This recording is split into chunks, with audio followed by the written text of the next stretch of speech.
Okay, हमने अभी तक देखा कि मेटल का रिएक्शंस कैसा होता है, ठीक है? बट अब हम देखेंगे कि रिएक्ट कैसे होता है। हमने देख लिया कि मेटल का रिएक्शन उसके सॉल्ट के साथ होता है, उसका रिएक्शन ऑक्सीजन के साथ होता है, अलग-अलग वाटर के साथ होता है, बट रिएक्ट कैसे होता है? तो रिएक्शन कैसे होती है? मैंने बताया था कि अनस्टेबल होता है कोई भी कंपाउंड, फिर उसके बाद में for being stable it reacts with another compound, right?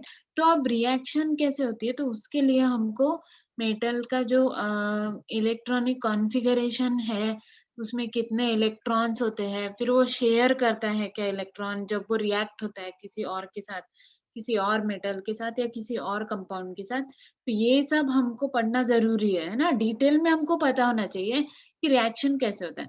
तो यहाँ पे हम देख सकते हैं इस डायग्राम में it is a periodic table में देख सकते हैं कि all are metals maximum periodic table में क्या देखने को मिल रहा है कि मेटल्स प्रेजेंट है, जो ब्लू में है वो नॉन मेटल्स है, बट हियर यहाँ पे इन्होंने दिया हुआ है कि hydrogen, but hydrogen itself is a metal. ये हम कल हमने देखा था कि hydrogen is a metal. Okay, तो अब हम डिटेल में पढ़ेंगे कि कैसे क्या क्यों, ठीक है, मेटल कैसे रिएक्ट होता है क्या होता है। तो उसके लिए फर्स्टली हमको क्या देखना है, मेटल का इलेक्ट्रॉनिक कॉन्फ़िगरेशन ऑफ मेटल। तो अब इलेक्ट्रॉनिक कॉन्फ़िगरेशन क्या होता है? ओके, तो अब मेटल जो है तो उसमें क्या होगा, अगर हम उसका एटॉमिक स्ट्रक्चर देखें तो प्रोटॉन्स, न्यूट्रॉन्स, एक मिनट, हाँ, हम उसका एटॉमिक स्ट्रक्चर अगर देखें तो उसमें क्या होते हैं, प्रोटॉन्स न्यूट्रॉन्स होते हैं ना मेटल में, मतलब कोई भी कंपाउंड में उसका इलेक्ट्रॉनिक कॉन्फ़िगरेशन उस पे से ही बताते हैं हम कि उसमें कितने नंबर ऑफ प्रोटॉन्स है, कितने नंबर ऑफ इलेक्ट्रॉन्स है ना, कितने नंबर ऑफ न्यूट्रॉन्स है। तो ये सब तो आपको पता होगा ना, what is electron, what is neutron, what is proton. ये तो बेसिक चीजें हैं, सबको पता होगी कि negatively charge particles are known as electrons while positively charge particles are known as protons. Okay, तो अब हम यहाँ पे देखेंगे कि स्ट्रक्चर कैसा होता है, मीन्स इलेक्ट्रॉनिक कॉन्फ़िगरेशन। तो ये जो मैंने निकाला है ये क्या है कि शेल है, ठीक है, एटम्स के ये शेल है। तो अब ये जो शेल है एटम्स के, सपोज दिस इज अ, ये जो फर्स्ट शेल है इसका, ये सेकंड शेल है और ये थर्ड शेल है। सपोज हमने लिथियम एटम लिया, मेटल लिया, लिथियम, सोडियम और पोटेशियम, ठीक है, ये मेटल हम लेते हैं। तो उसका जो फर्स्ट शेल है उसमें एक इलेक्ट्रॉन है। ओके, उसका क्या है, उसके फर्स्ट शेल में एक इलेक्ट्रॉन है, उसके सेकंड शेल में, सॉरी, फर्स्ट शेल में दो इलेक्ट्रॉन है और 1 मिनट, हाँ, फर्स्ट शेल में दो इलेक्ट्रॉन है और सेकंड शेल में एक इलेक्ट्रॉन है। तो लिथियम का इलेक्ट्रॉनिक कॉन्फ़िगरेशन क्या हुआ, 2 1। ओके, अब सोडियम में कैसा है, सोडियम में फर्स्ट शेल में टू इलेक्ट्रॉन्स है, फर्स्ट शेल में टू इलेक्ट्रॉन्स है, फिर उसके बाद में सेकंड शेल में है,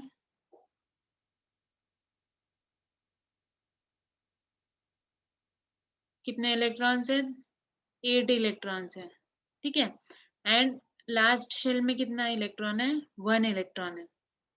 और पोटेशियम में क्या है कि पोटेशियम में फर्स्ट शेल में है 2 इलेक्ट्रॉन्स, सेकंड शेल में है 8 electrons, then another second shell में भी 8 इलेक्ट्रॉन्स है,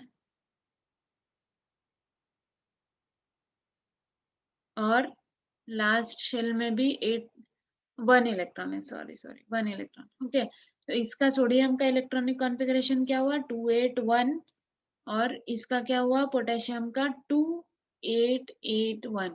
ओके, तो अब ये समझा कि ये शेल क्या होते हैं, तो ठीक है, तो ये हमने थ्योरी है, ये हम थ्योरी बाद में अगर डिटेल में पढ़ेंगे। तो एटम जो है, एटम का वो साइंटिस्ट है, तो साइंटिस्ट ने एटम का स्ट्रक्चर निकाला, तो उसका बोलना है उसमें प्रोटॉन्स इलेक्ट्रॉन्स रहते हैं। तो प्रोटॉन्स जो है इलेक्ट्रॉन्स, वो क्या होते हैं, रिवॉल्व होते हैं in the form of shell. तो ये ऐसे एक दो तीन ऐसे शेल होते हैं depending on the electronic configuration, कितने इलेक्ट्रॉन। तो एक एक शेल की एक एक कैपेसिटी होती है, तो इस शेल की कैपेसिटी 2 इलेक्ट्रॉन्स की है, सेकंड शेल की 8 इलेक्ट्रॉन की है, नेक्स्ट शेल की भी 8 इलेक्ट्रॉन की है, मतलब मोस्ट स्टेबल जो शेल होता है उसकी 8 इलेक्ट्रॉन की कैपेसिटी होती है। ओके, तो अब ये जो फर्स्ट है हम लेंगे पहले लिथियम, ठीक है। तो लिथियम का फर्स्ट शेल है, तो उसकी कैपेसिटी 2 इलेक्ट्रॉन्स की है, it is fulfilled. But second shell की कैपेसिटी कितने इलेक्ट्रॉन की है? 8 इलेक्ट्रॉन की है। बट इसमें कितना इलेक्ट्रॉन है? 1 इलेक्ट्रॉन है। मीन्स इसको कितना, ये क्या हो गया फिर? अभी लिथियम इज अनस्टेबल होगा ना, ये अनस्टेबल है। क्यों अनस्टेबल है? क्योंकि इसमें सेकंड शेल में एक ही इलेक्ट्रॉन है। अगर इसको फुल्ली स्टेबल होना है तो ये क्या करेगा? एक तो 7 इलेक्ट्रॉन किसी से लेगा या फिर खुद का एक इलेक्ट्रॉन डोनेट कर देगा। बिकॉज स्टेबल स्टेट कब होती है? जब फर्स्ट शेल में या तो 2, बाकी शेल में 8 इलेक्ट्रॉन्स होने चाहिए। तो क्या इजी रहेगा उसको? उसको 1 इलेक्ट्रॉन डोनेट करना इजी रहेगा या 7 इलेक्ट्रॉन किसी से गेन करना इजी रहेगा? What will be comfortable to lithium? Lithium के लिए क्या कंफर्टेबल रहेगा? हाँ, to donate, right. So lithium क्या करेगा? इट विल डोनेट 1 इलेक्ट्रॉन, है ना, डोनेट करना, it will be easy for it.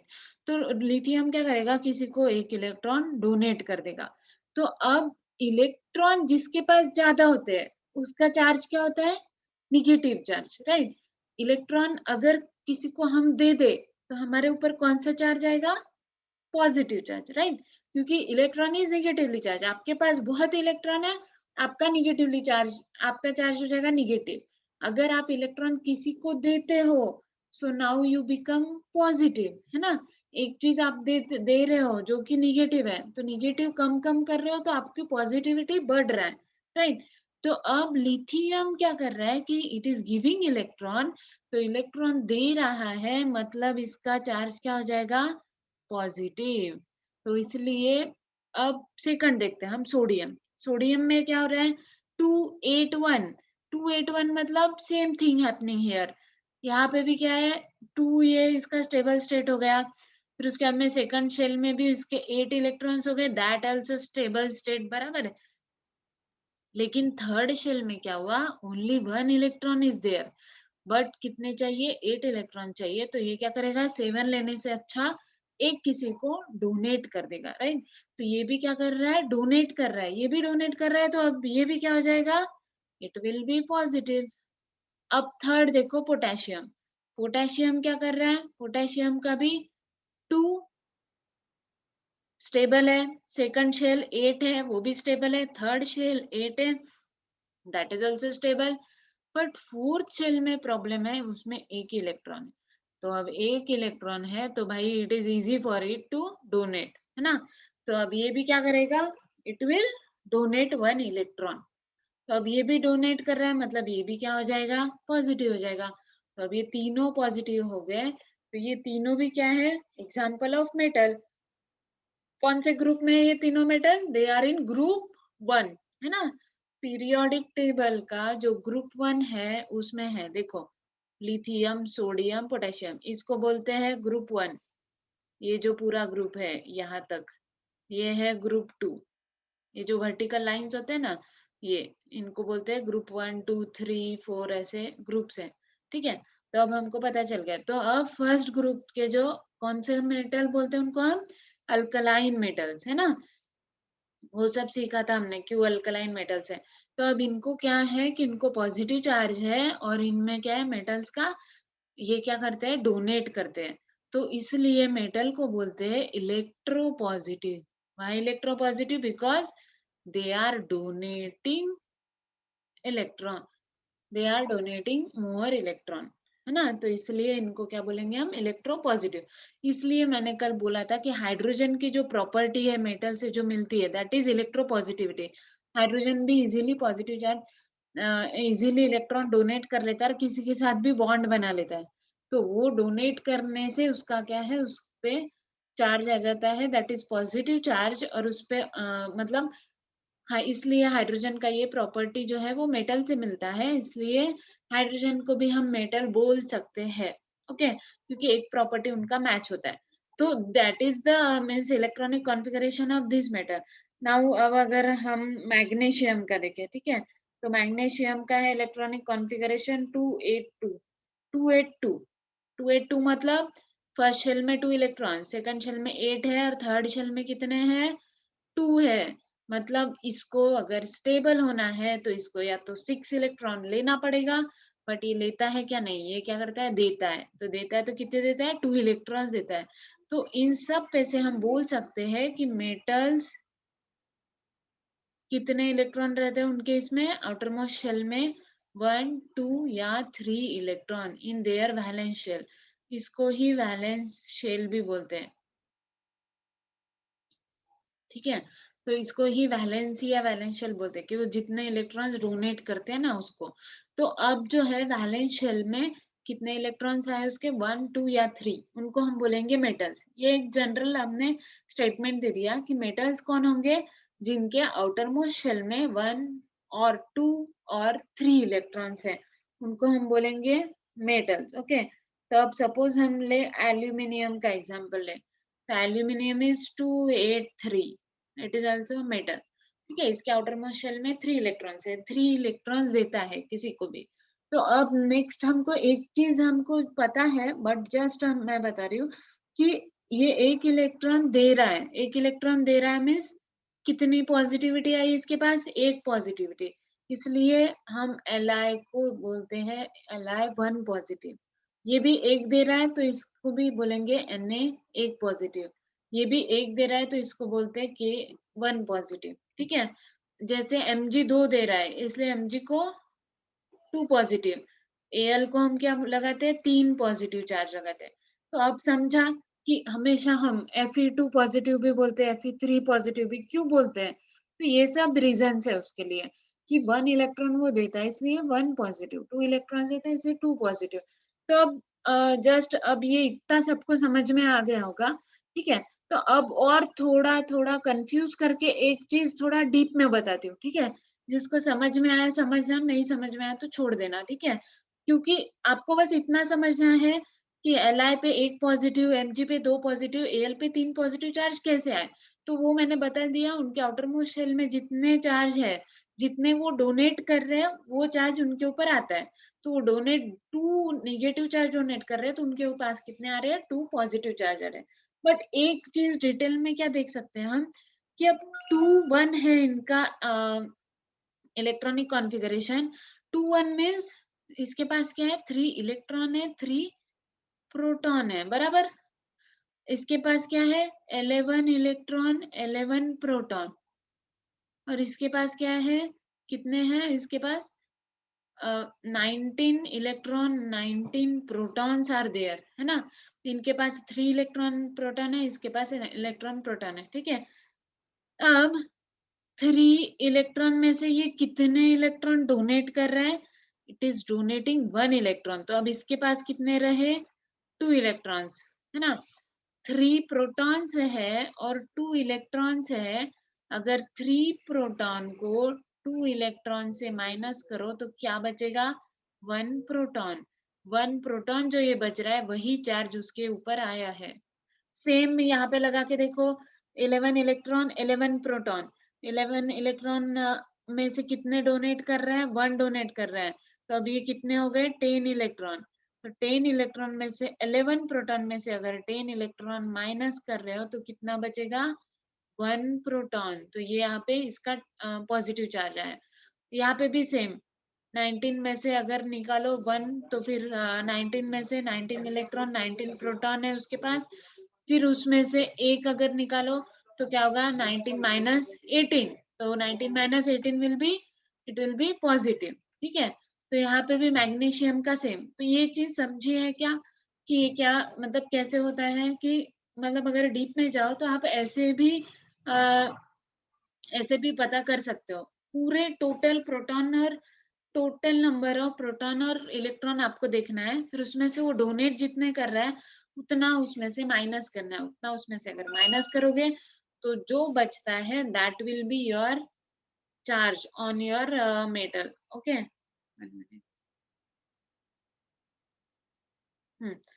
तो ये चीज अगर नहीं समझी है तो भी ठीक है। ये थोड़ा कॉम्प्लिकेटेड करता है मैटर को, बट उससे अच्छा इजी है अपने पास कि जितना डोनेट कर रहा है उतना चार्ज उस पे आ जाएगा, है ना। तो इसलिए ये कॉम्प्लिकेटेड मतलब नहीं समझा तो भी चलेगा। अगर किसी को समझ गया तो बहुत अच्छी बात है, ठीक है।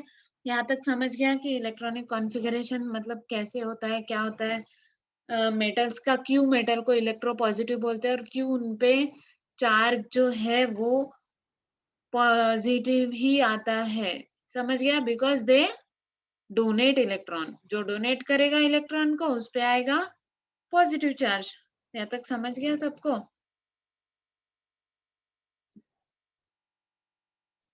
Okay, thank you. अब आए अपने नॉन मेटल्स के पास आते हैं अपन। ठीक है। अब नॉन मेटल्स जो है उनका क्या क्या चार्ज होता है? एक मिनट। हम्म, हाँ, तो नॉन मेटल्स के पास कौन सा चार्ज होता है? तो सपोज हम एग्जाम्पल ले, ऑक्सीजन, ऑक्सीजन, फ्लोरीन, ठीक है।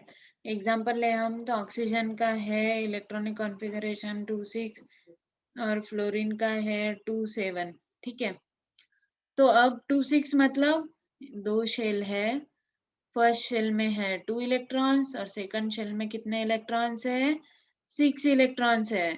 6 इलेक्ट्रॉन्स है मतलब ये डोनेट कर सक, इसको कितने चाहिए स्टेबल होने के लिए? 2 इलेक्ट्रॉन्स मोर। तो ये क्या करेगा? 6 इलेक्ट्रॉन्स देना इजी रहेगा या 2 इलेक्ट्रॉन किसी से लेना इजी रहेगा इसको? यस। तो इसको क्या इजी रहेगा? To gain electron, because 2 electron लेना इज वेरी इजी, है ना। तो अब ये क्या कर रहा है? किसी से 2 इलेक्ट्रॉन ले रहा है। तो if it is taking electron, खुद के पास अगर इलेक्ट्रॉन ले रहा है मतलब क्या बन रहा है? खुद निगेटिव बन रहा है, बराबर। ऐसे ही फ्लोरीन, फ्लोरीन को कितना इलेक्ट्रॉन लेना है? 7 है आउटर मोस्ट शेल में, 8 बनाने के लिए 1 electron required. 1 electron required, 1 electron लेके ये भी क्या हो जाएगा? निगेटिव हो जाएगा। समझा? तो मतलब नॉन मेटल्स पे कौन सा चार्ज आता है? Negative charge.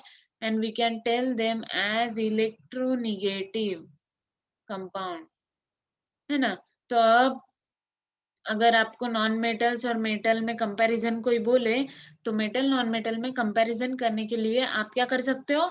या तो देख सकते हो जो हमने प्रॉपर्टीज पढ़ी है, इतनी सारी फिजिकल और केमिकल प्रॉपर्टीज, और उसके बाद उनका इलेक्ट्रॉनिक कॉन्फ़िगरेशन भी आप चेक कर सकते हो कि इलेक्ट्रॉनिक कॉन्फ़िगरेशन में फॉर बिकमिंग स्टेबल कौन कितने इलेक्ट्रॉन्स लेता है। अगर कोई लेता है, if someone is gaining electron, then it is a non metal, and if someone is giving electron, then it is a metal. Okay, so non metals are electro negative. negative and metals are electro positive, ठीक है। तो अब suppose हम reaction देखें, जैसे कि हमको पता है कि मेटल और नॉन मेटल दोनों मिलके ही काम करते हैं।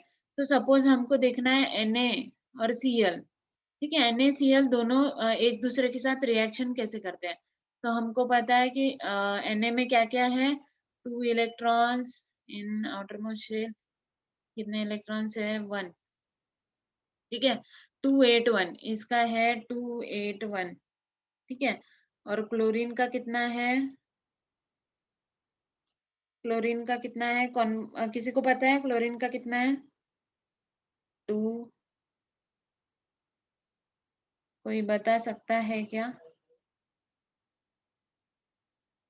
ओके, मैं ही बताती हूँ। क्लोरीन का कितना है? 287, ठीक है। तब ये NaCl बनाते हैं तब क्या करते होंगे? अब सोडियम को स्टेबल होने के लिए क्या करना है? एक इलेक्ट्रॉन देना है। और क्लोरीन को स्टेबल होने के लिए क्या करना है? एक इलेक्ट्रॉन लेना है, बराबर। Means chlorine has to take 1 electron, तो 1 इलेक्ट्रॉन ये इससे ले लेगा। तो जब ये इससे 1 इलेक्ट्रॉन लेगा तो इनके बीच में एक बॉन्ड फॉर्म होगा, और उसके बाद ही क्या फॉर्म होगा? NaCl। So that bond is known as ionic bond. क्योंकि इसके क्या आयंस फॉर्म होते हैं, Na पॉजिटिव Cl नेगेटिव, है ना।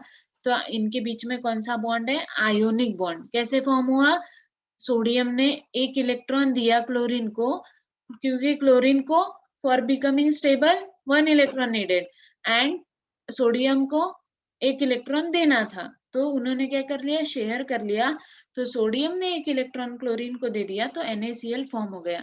तो ऐसे ही फॉर्मेशन होता है। जैसे Al एल्यूमिनियम का AlCl3 फॉर्म होता है, एल्यूमिनियम क्लोराइड। ये कैसे फॉर्म होता होगा, एल्यूमिनियम का क्या है 283 बराबर।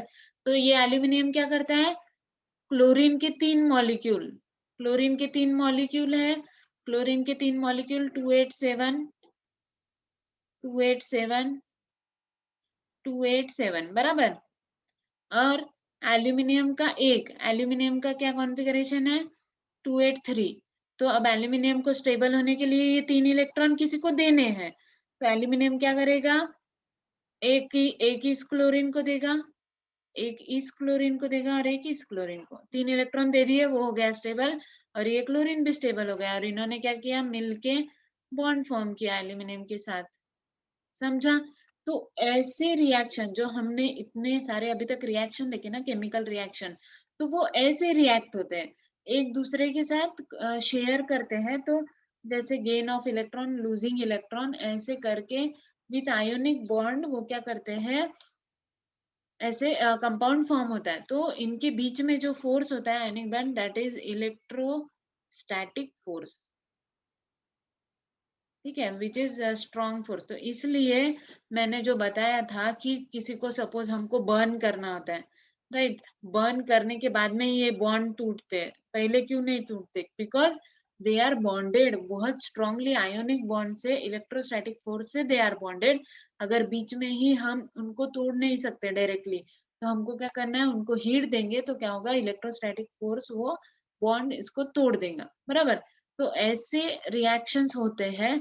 और मतलब उनको अगर हमको व्यू देखना है रिएक्शन का, तो हम ऐसे देख सकते हैं कि रिएक्शन ऐसे डीप में अगर देखना है, तो इलेक्ट्रॉन्स और ऐसे इलेक्ट्रॉन्स का लेना देना ऐसे होता है इसमें। समझ गया यहाँ तक, मेटल्स और नॉन मेटल्स का इलेक्ट्रॉनिक कॉन्फ़िगरेशन क्या होता है, वैलेंस इलेक्ट्रॉन कितने हैं, उन पे चार्ज वैसे क्यों आता है। तो अब ये जो है ओ पे कितने निगेटिव चार्ज आएंगे बताओ, इन ऑक्सीजन पे कितने निगेटिव चार्ज आएंगे,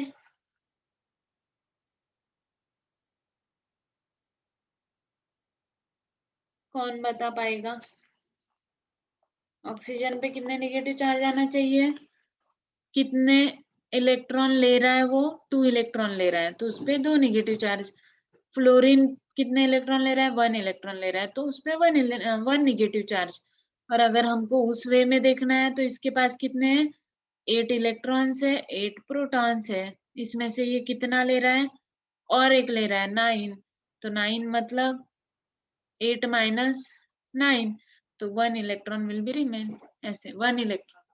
तो यहाँ पे क्या लग रहा है, 1 इलेक्ट्रॉन। तो ये ऐसे मतलब चार्जेस जो है वो ऐसे डिफाइन होते हैं, ठीक है, मतलब ऐसे पता चलता है हमको। सॉरी, वो 2 इलेक्ट्रॉन्स ले रहा है, तो यहाँ पे 10 हुआ, तो 2 इलेक्ट्रॉन आर देयर। तो ऐसे चार्जेस हम निकाल सकते हैं, या फिर जो जितना दे रहा है उतना लगा दो, जितना ले रहा है उतना लगा दो, ठीक है।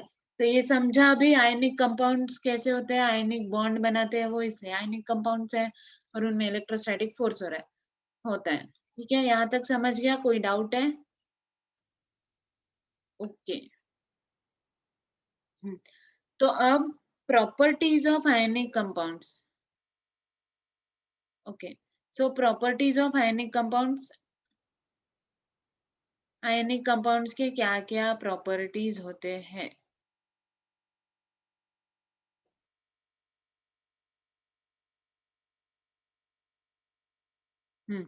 सो प्रॉपर्टीज ऑफ आयनिक कंपाउंड्स में क्या क्या प्रॉपर्टीज होते हैं आयनिक कंपाउंड्स के। सो फर्स्टली प्रॉपर्टी होता है कि दे आर सॉलिड, बराबर। उसके बाद में they are strong, hard hard hard कैसे होते हैं, बिकॉज उनमें आयनिक बॉन्ड है और वो इजीली ब्रेक नहीं होते, तो hard. But they are brittle, brittle होते हैं वो, मतलब अगर आप किसी से हैमर वैमर से तोड़ने का ट्राई करो तो टूट जाते हैं, बॉन्ड टूट जाता है उनके बीच का। तो दैट इज इजी। और उनमें क्या होता है, इलेक्ट्रोस्टैटिक फोर्स ऑफ अट्रैक्शन होता है, तो वो होते हैं क्रिस्टलाइन होते हैं, दे आर क्रिस्टलाइन। अब क्रिस्टलाइन मतलब क्या होता है कि NaCl जो है, NaCl का अगर एक मॉलिक्यूल लो, NaCl मतलब अपना नमक, नमक का एक मॉलिक्यूल लो, तो एक मॉलिक्यूल में सिर्फ एक Na और एक Cl नहीं होता। वो NaCl जो है वो एग्रीगेट्स फॉर्म करते हैं, मतलब ऐसे टाइप में वो कंपाउंड एक दूसरे को अटैच रहते हैं, मतलब उनका ऐसे अरेंजमेंट होता है कुछ। ठीक है, मेरी ड्राइंग अच्छी नहीं उतनी, ऐसे अरेंजमेंट होता है, मीन्स NaCl फिर और यहाँ पे बॉन्ड बनाएगा फिर ऐसे। तो ये जो NaCl कंपाउंड है, तो ये लोग है, ये ऐसे Na मॉलिक्यूल और Cl मॉलिक्यूल एक दूसरे को ऐसे ज्वाइंट रहते हैं, तो that is a crystalline compound. तो जो प्रॉपर्टी आयनिक कंपाउंड के वो क्रिस्टलाइन रहते हैं, वो ऐसा नहीं रहता कि एक NaCl मॉलिक्यूल लिया, एक नमक का अगर लिया आपने छोटा सा पार्टिकल, तो उसमें सिर्फ एक Na और एक Cl नहीं है, उसमें कितने भी Na n number of Na n number of Cl हो सकते हैं, क्योंकि वो ऐसे एग्रीगेट फॉर्म करके रहते हैं, वो अकेले अकेले नहीं रहते। तो that is the crystalline property.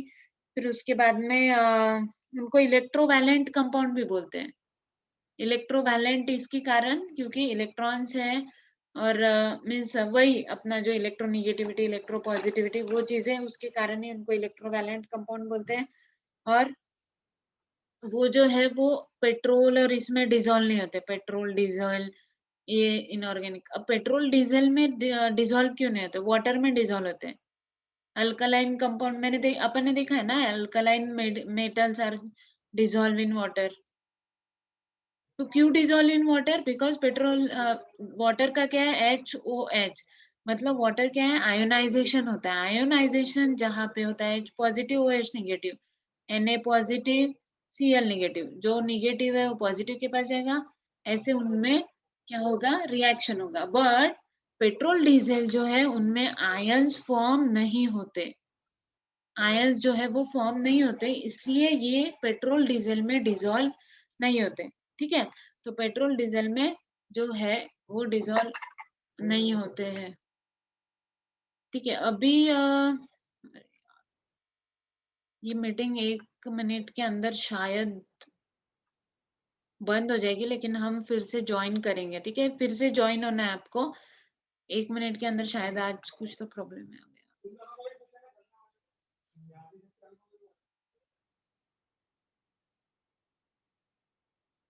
Hmm,